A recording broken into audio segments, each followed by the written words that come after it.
ሌላው አማራ ስለሚባለው ብሔረሰብ ነው። ስለዚህ ብሔረሰብ ለመግለጽ የፈለኩት ምክንያት ወያኔና ሻቢያ ሀገርን ለመገንጠልና ለማስገንጠል የኢትዮጵያ ግንድ የሆኑትን ብሔረሰቦች ለመነጣጠልና ለማፋጀት አይነተኛ ስልት አድርገው የሚጠቀሙበት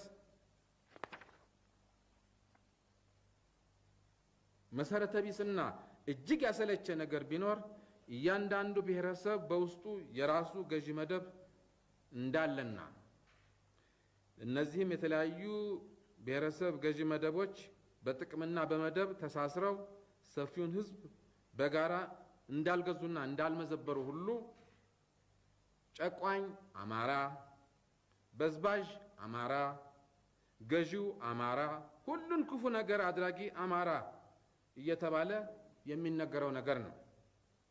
ለመሆኑ አማራ ማለት ምን ማለት ነው? ይህስ ስያሜና ቃላት መቼና ከየት የመጣ ወይም የተገኘ ነው? በጣም ራቅ ባለው ጥንት ጊዜ እስራኤላውያን ኢትዮጵያን ሊጎበኙ ይመጣሉ።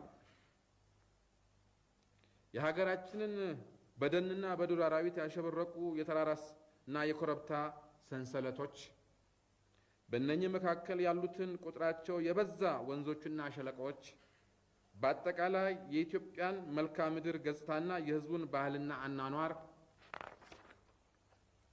እነሱ ከሚኖሩበት ማዕከላዊ ምስራቅ መልክዓ ምድር አቀማመጥና ህዝብ ጋር በማነጻጸር በጣም ይደነቃሉ፣ ይመሰጣሉ።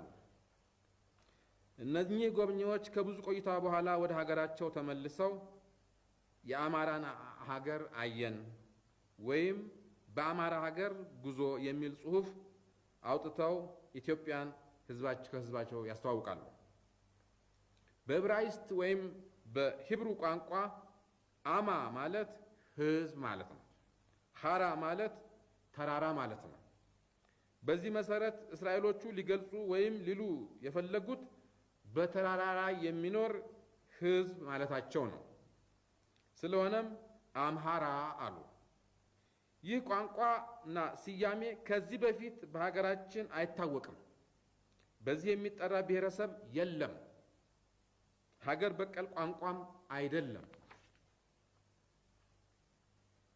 በኢትዮጵያውያን ትክክለኛ ትርጉምና አነጋገር አምሃራ ማለት ደገኛ ማለት ነው። ታዲያ ይህ ከሆነ